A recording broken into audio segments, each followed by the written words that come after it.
Assalamualaikum dan salam sejahtera. Nama saya Aiminada binti Zahari. Nombor ID Plaza 117-110-2160. Kami akan membentangkan tentang kerajaan Mongol, kesan terhadap tamadun Islam, Cina dan India. Kerajaan Mongol memulakan penaklukan empayanya pada abad ke-13 iaitu tahun 1206 hingga abad ke-14 meliputi 24 juta kilometer persegi dan menjadikan ia antara salah satu kerajaan yang terbesar dalam sejarah dunia. Penaklukan awal kerajaan Mongol berasal dari Mongolia, menguasai dari Eropah Timur sehingga ke Laut Jepun, merangkumi sebahagian besar Siberia di utara, melintasi selatan ke sebahagian Asia Tenggara serta benua kecil India dan wilayah Timur Tengah oleh Khan Besar pertama atau penguasa sejagat orang-orang Mongol, Genghis Khan. Genghis Khan atau nama asalnya Temujin adalah Khan Mongol dan ketua ketenteraan kerajaan Mongol. Beliau juga pengasas Empayar Kerajaan Mongol pada tahun 1206 yang menempa kerajaan dengan menyatukan suku-suku nomad dari tanah air Mongol dan membentuk tentera yang sangat berkesan berasaskan meritokrasi. Kerajaan ini berkembang pesat di bawah pemerintahan dan keturunannya yang menghantar tentera menakluk ke segenap pelosok dunia. Seterusnya, pembentangan ini akan diteruskan oleh rakan saya, Nur Ain. Nama saya Nur Ain binti Baharudin dengan nombor ID 11711011519. Berbalik kepada asal-usul kerajaan Mongol, setelah Genghis Khan berjaya menyatukan puak-puak Mongol, beliau juga telah membuat satu undang-undang baharu untuk bangsanya dengan mengharamkan perhambaan yang menjadi satu kebiasaan pada zaman tersebut dan juga melarang penjualan dan penculikan wanita. Undang-undang ini telah direka untuk mengawal tingkah laku masyarakat Mongol dan kesannya ia berjaya mencipta satu bala tentera yang kuat dan digeruni di seluruh pelosok dunia.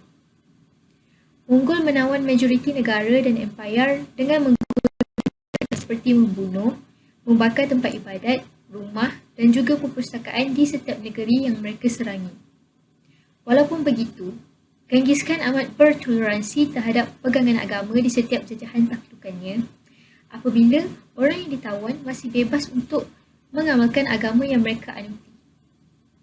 Setelah kematiannya pada 1227, legasi dan pengembangan empayar telah diteruskan oleh keturunannya termasuk Kublai dan Ogodei yang meluaskan empayar Mongol sehingga ke Eropah Timur, Timur Tengah dan seluruh China.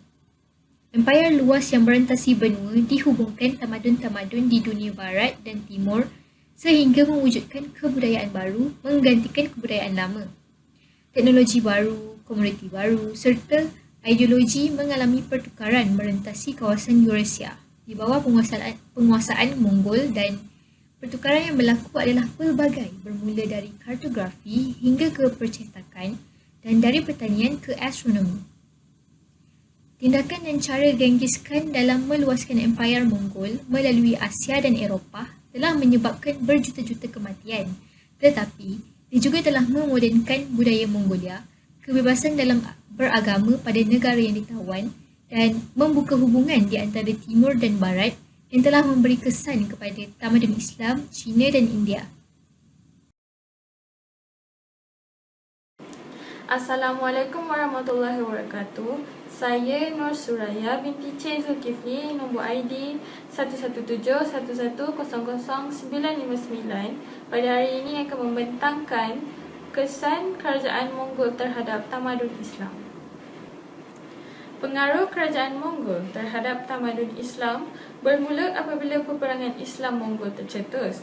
Peperangan tersebut berlaku sekitar tahun 1219 Masihi hingga 1303 Masihi, iaitu selama 84 tahun.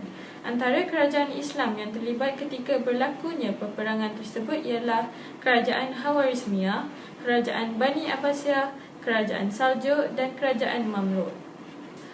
Antara peperangan Islam Mongol yang berlaku selama 84 tahun itu ialah Perang Otterar yang berlaku sekitar 1219 Masihi, Perang Parwan dan Perang Sungai Indus yang berlaku pada 1221 Masihi, Perang Qasidawi yang berlaku pada Jun 1243 Masihi, Perang Baghdad yang berlaku pada 29 Januari 1258 Masihi, Perang Ain Jalut berlaku pada 3 September 1260 Masihi, Perang Homs yang pertama berlaku pada 1260 Masihi, Perang Homs kedua berlaku pada Oktober 1281 Masihi, serta Perang March As-Safa pada 1303 Masihi. Kesan kerajaan Mongol terhadap tamadun Islam ialah berlakunya proses asimilasi dan transformasi agama serta budaya di antara tentera Empayar Mongol dan kerajaan Islam. Apabila transformasi agama dan budaya berlaku, kesannya dapat dilihat apabila tertubuhnya dinasti kerajaan Islam di India, iaitu kerajaan Mughal yang telah bertahan sehingga abad ke-17. Ibu kota kerajaan Mughal ialah Delhi yang telah didirikan antara tahun 1526 Masihi dan 1858 Masihi.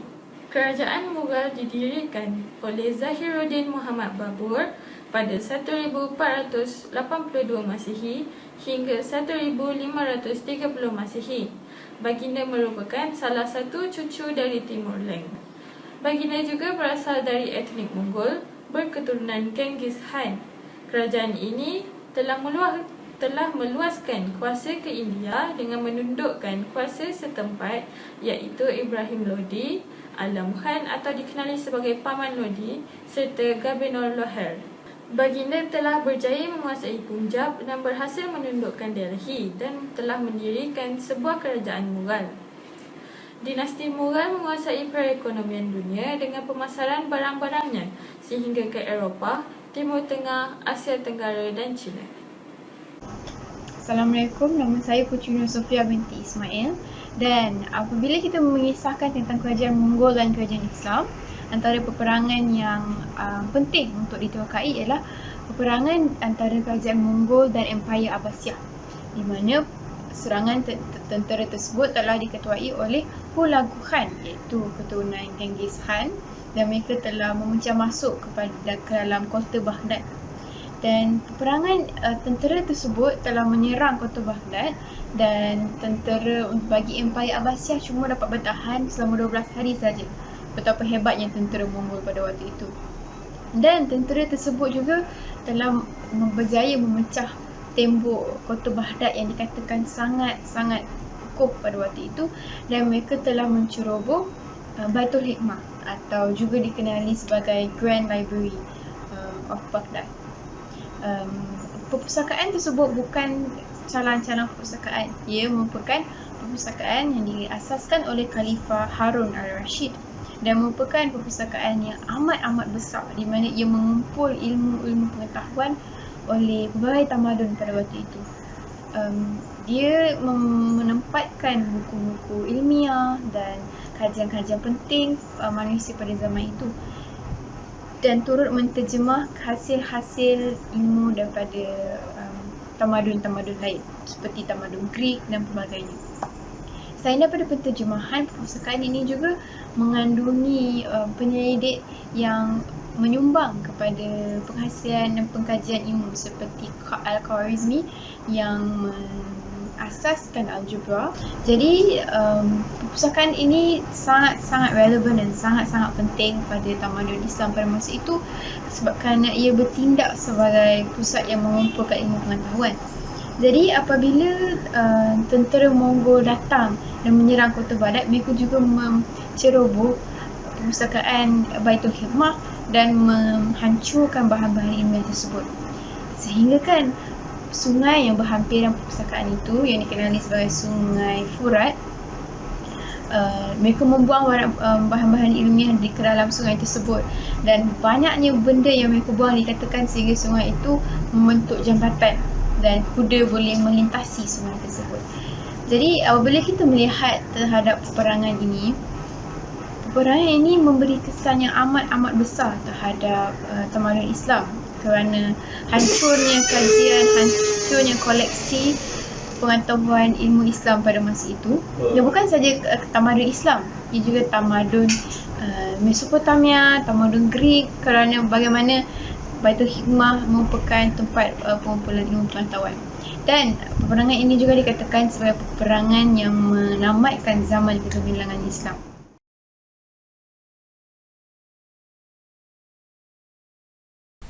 Selamat sejahtera, nama saya Loki Sian. Nombor ID 117-110-2420. Pada abad ke-13, tokoh terkenal di China adalah Genghis Khan dengan nama asalnya Temujin. Kedudukan Mongolia di sepadang pegunungan Xin'an membolehkan orang Mongol menceroboh dari utara Asia sehingga dinasti Mongol. Pada tahun 1219, kerajaan Mongol memulakan ekspedisi ke barat untuk meluaskan empayar. Mereka juga membina laluan, jambatan dan jalan untuk menghubungkan China dengan barat. Genghis Khan juga menghantar tenteranya untuk mengawal dan memastikan laluan perdagangan yang penting itu selamat daripada sebarang ancaman. Antara kemajuan dapat dilihat di tamadun Cina adalah lalu lintas menjadi sibuk kerana ramai saudagar datang berniaga. Berlakunya penukaran barang antara Cina dan Barat. Hal ini menyebabkan sejumlah besar orang asing melawat ke Cina dan sejumlah besar rakyat etnik minoriti berhijrah ke kawasan tengah Cina. Mereka bersama-sama membuat sumbangan yang besar bagi perkembangan ekonomi dan kebudayaan Cina. Pada tahun 1271, cucu Genghis Khan iaitu Kublai Khan mendirikan dinasti Yuan di kota Dadu atau sekarang dikenali sebagai Beijing yang kemudian menjadi pusat pemerintahan, pusat ekonomi dan sosial budaya sehingga ke hari ini. Pada tahun 1279, Kublai Khan menggalakkan kerajaan dinasti Song dan terus menubuhkan kerajaan dinasti Yuan Cina. Ini merupakan kali pertama tamadun Cina diperintah oleh etnik minoriti selain etnik Han. Selain itu, orang Mongol yang menguasai dinasti Yuan adalah etnik yang tidak memiliki budaya dan idea sendiri yang maju. Untuk memerintahkan dataran tengah dengan lancar, mereka mulai menganjurkan Konfusianisme dan Lamaisme setelah memasuki negara ini. Hal ini telah membawa budaya maju kepada rakyat Mongolia sendiri. Buddhisme juga telah menyebar gila dengan cepat di barat dan negara utara, dan Konfusianisme telah digolongkan sebagai sekolah oleh kerana keperluan politik di dalam dinasti Yuan. Tambahan pula, agama Islam dibawa masuk ke negara Cina melalui dua jalan iaitu jalan darat dan jalan laut. Pedagang Islam yang menggunakan jalan sustera membentuk masyarakat Islam China di Xi'an. Dan hal ini menyebabkan kemuncak kegemilangan Islam di China pada zaman dinasti Yuan. Ramai ilmuwan dari Asia Barat datang berkhidmat dengan kerajaan sebagai pentadbir, pakar kewangan, arkitek, ahli sains dan matematik yang telah mendapat kedudukan tinggi telah mempengaruhi penduduk tempatan untuk masuk Islam. Selamat sejahtera semua, nama saya Luk Joib, nombor ID 117-110-2960. Pada zaman dinasti Yuan, penghubungan telah menjadi semakin maju sehingga berjaya mengeratkan integrasi nasional. Pembentukan sistem pos ekspres yang teratur telah membantu menghubungkan penduduk antara wilayah. Perdagangan laut antara negara di Asia Tenggara dan India juga pesat berlaku pada zaman ini. Antara sumbangan dinasti Yuan telah memberi satu sumbangan kepada perkembangan muzik Cina, iaitu irama lagu dan digabungkan dengan kecapi, iaitu sejenis alat muzik bertali sebagai gitar. Bukan itu sahaja, sumbangan kesusasteraan drama Cina pada zaman dinasti Yuan adalah zaji, iaitu sastera bentuk puisi yang diubah mengikut rentak muzik. Zaji bukan sahaja sebagai hiburan, tetapi berperanan untuk menyatakan rasa tidak puas hati atau sebagai alat kritikan. Misalnya, drama Dou Yuan Kaya Guan Han Qing menceritakan kritik kelemahan pegawai Mongol yang rasuah sehingga seorang suri rumah dihukum mati tanpa sebab.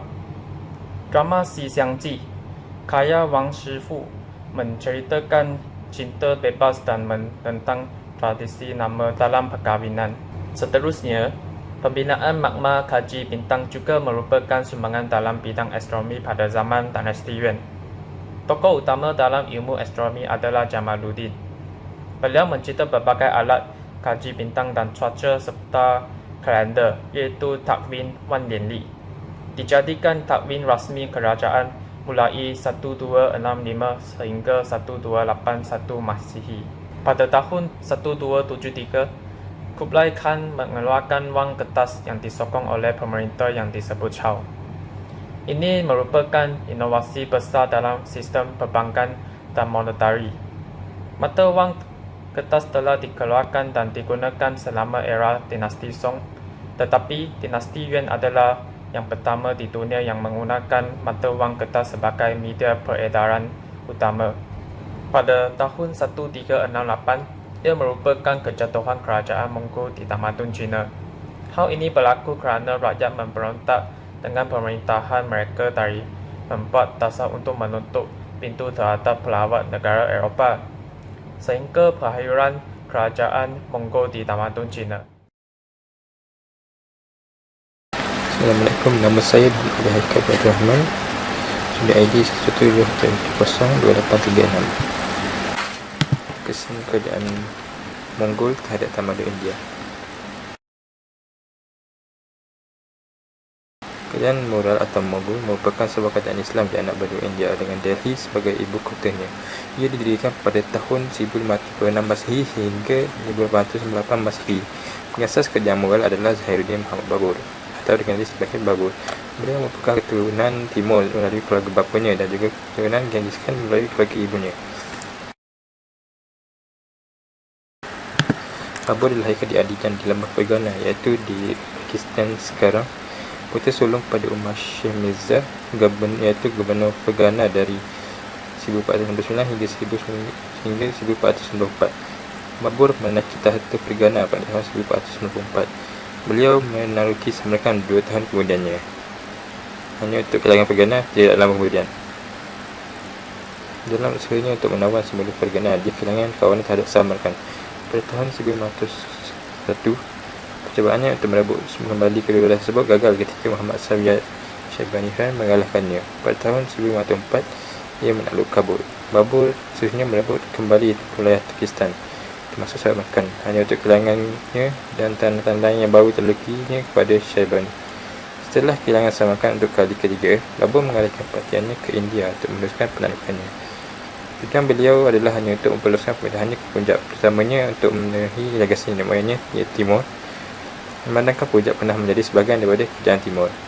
Pada waktu itu, tataran Indo-Gangetic dari benua India diperintah oleh Bahrain Lodi dari dinasti Lodi Afghanistan, sedangkan Rajputana diperintah oleh gabungan Rajput Hindu yang dipimpin oleh Rana Sanga dari Mewat. Babur mengalahkan Ibrahim Lodi pada pertempuran pertama Panipat pada tahun 1546 Masihi dan setelah itu mengasaskan kerajaan Mughal.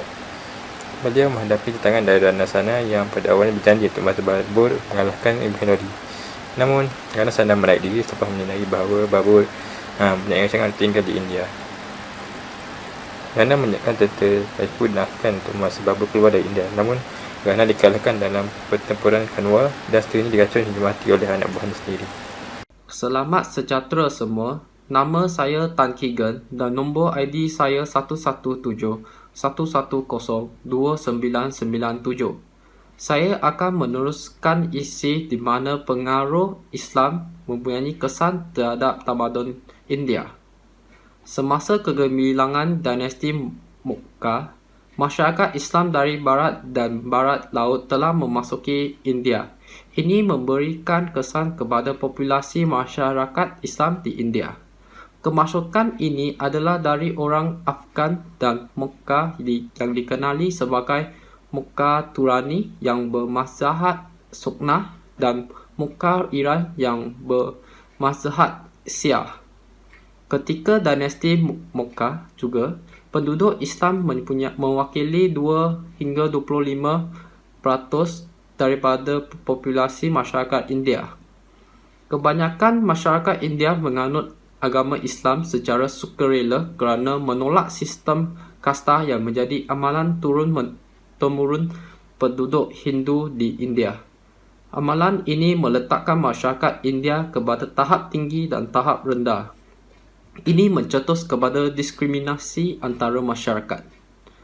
Pada zaman pemerintahan Akbar, pemerintah kerajaan Muka yang ketiga, baginda memperkenalkan seni bina yang baru dengan mengintegrasikan seni bina Muslim dan Hindu.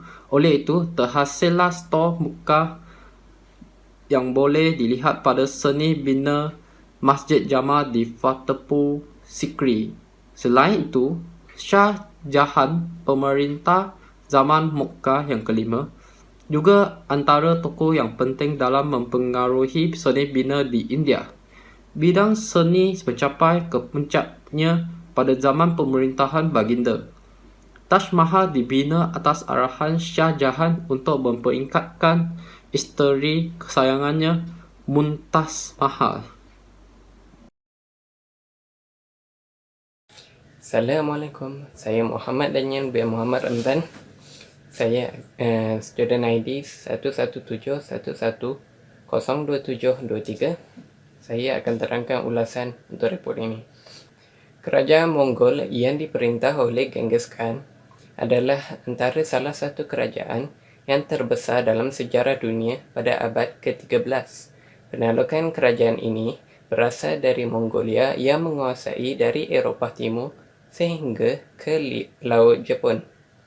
Dengan empayar luas yang merentasi benua, ia mewujudkan perhubungan tamadun-tamadun di dunia barat dan timur, sehingga ia mewujudkan kebudayaan baru yang menggantikan kebudayaan yang lama. Ini merupakan salah satu sebab berlakunya kesan-kesan kerajaan Mongol terhadap tamadun-tamadun di Asia Tenggara.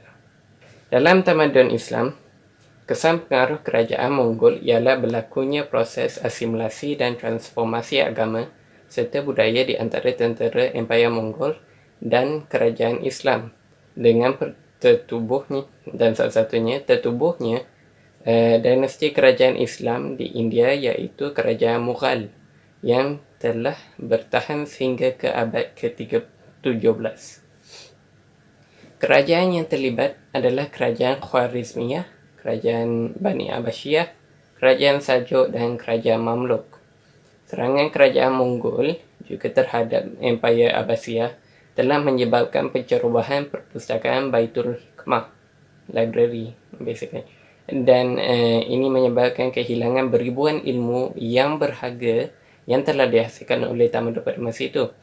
Peperangan Islam Mongol ini dikatakan sebagai peperangan yang menamatkan zaman kegemilangan Islam. Selain itu, ekspedisi perluasan Empayar Mongol dari China ke Barat yang menyebabkan berlakunya pertukaran barang memajukan sektor ekonomi China.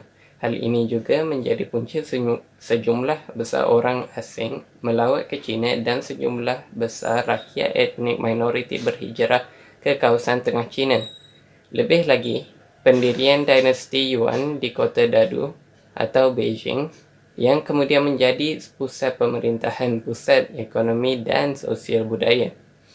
Selain itu, pada zaman dinasti Yuan, terdapat kemajuan dalam perhubungan yang berjaya mengeratkan integrasi nasional, pembinaan makmal kaji bintang yang merupakan sumbangan dalam bidang astronomi, pengeluaran wang kertas yang disokong oleh pemerintah yang disebut Shah, yang merupakan inovasi besar dalam sistem perbankan dan monetari yang telah dikeluarkan dan digunakan selama era dinasti Song.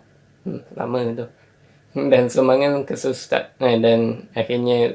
kesusasteraan terhadap drama Cina yang bersemara dan drama yang paling menarik adalah jenis Zaju. Akhirnya dalam tamadun India, masyarakat Islam dari barat dan barat laut telah memasuki India. Ini memberikan kesan kepada populasi masyarakat Islam di India mengenai kemasukan ini adalah dari orang Afghan dan Mughal Islam berkembang di India. Pemerintah Kerajaan Mughal yang ketiga, baginda memperkenalkan seni bina baru dengan mengintegrasikan seni bina Muslim dan Hindu. Oleh itu, terhasillah style Mughal yang boleh dilihat pada seni bina Masjid Jama di Fatehpur Sikri. Iaitu macam masjid lah. Selain itu, Shah Jahan, pemerintah zaman Mughal yang kelima, juga antara tokoh yang paling yang penting dalam mempengaruhi seni bina di India. Bidang seni mencapai kemuncaknya pada zaman pemerintahan baginda dan Taj Mahal dibina atas arahan Shah Jahan untuk memperingati isteri kesayangannya Mumtaz Mahal. Itu saja. Terima kasih.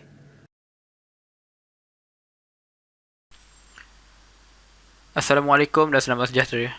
Saya Rafi Syafiq dengan nombor pelajar 1171102879 akan membuat kesimpulan bagi tugasan yang telah kami siapkan pada kali ini. Pertama sekali, sebagai rakyat Malaysia ataupun sebagai seorang manusia, secara umumnya kita perlulah mempelajari peristiwa-peristiwa sejarah silam dan mengambil pengajaran daripadanya agar kita tidak mengulangi kesilapan yang telah dilakukan oleh masyarakat terdahulu yang membawa kepada jatuhnya sesebuah kerajaan. Seterusnya, berdasarkan sejarah pengaruh kerajaan Mongol terhadap tamadun Islam, tamadun India dan tamadun Cina, kita dapat lihat bahawa tamadun-tamadun ini ditakluk oleh kerajaan Mongol oleh kerana lemahnya sistem pertahanan negara mereka. Oleh itu, kita wajar untuk meningkatkan sistem pertahanan negara kita dan juga menjalinkan hubungan diplomatik yang baik dengan negara lain agar kita dapat menghindari negara kita daripada berlakunya perkara yang tidak diingini.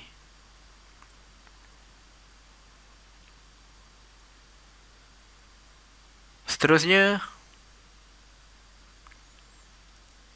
kita dapat lihat bahawa antara sebab kerajaan Mongol mudah untuk menakluk kerajaan lain adalah kerana lemahnya sistem pemerintahan suatu kerajaan itu yang telah membuka peluang bagi kerajaan Mongol untuk masuk campur dan merosakkan pemerintahan kerajaan itu dari dalam. Apa yang kita dapat pelajari daripada sejarah ini ialah sebagai rakyat Malaysia kita perlulah hidup bersatu padu agar kita tidak mudah dipengaruhi oleh anasir-anasir luar yang boleh merosakkan perpaduan negara kita. Disebabkan negara kita yang mempunyai pelbagai kaum dan etnik hidup bersama, ketidaksepaduan adalah sangat bahaya bagi negara ini. Bak kata pepatah, bulat air kerana pembentung, bulat manusia kerana muafakat. Dan akhir sekali, kita tak patut lupa untuk menjaga ketaatan dan kepatuhan terhadap undang-undang dan perlembagaan negara yang menjadi tunjang utama yang menyeragamkan atur cara masyarakat negara ini. agar rakyat Malaysia menjadi rakyat yang berwibawa dan mempunyai nilai-nilai yang baik serta dapat hidup dengan harmoni dan menjadi masyarakat pemindah kelas pertama. Sekian.